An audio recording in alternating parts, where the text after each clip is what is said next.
තේරුව ගැන මෙන්න මෙහෙම කවියකින් පටන් ගමු. හරිද? සදකලක් නොපවතින මේ මාරුව යෝදා කියමි කවි පදවල සීරුව නාද හඬින් කළ රජහට බේරුව එදා සිටාන් පැවතුනි පන්තේරුව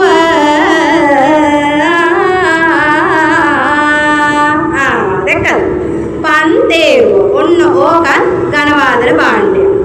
ඒක ලෝහ වලින් හදලා තියෙන අර පොඩි ලෝහ රවුම් තැන් පහක පහක් තියෙනවා. ඒවට ඒව එකට ගැටෙන හින්දා පන්තේරු කියලා කියනවා. හරිද? අපේ රටේ භාණ්ඩයන් අතරට මේ වාද්‍ය භාණ්ඩයන් අතරට ගැලෙන තවත් ආන්දර භාණ්ඩයක් පන්තේරු බලන්න. උඩරන් නර්තන සම්ප්‍රදායට අයත් වාද්‍ය භාණ්ඩයක් විදිහට තමයි මේක අපි හඳුන්වන්නේ. දැකලා තියෙනවද දළදා පෙරහැරෙත් පන්තේරු නටනවා? නටනවා. හරිද? එතකොට මේක බොහොම ලස්සන රංග භාණ්ඩයක්. එතකොට මේ උඩරට නැටුමේදී මේ කවිකාර මඩුවේ. හරිද?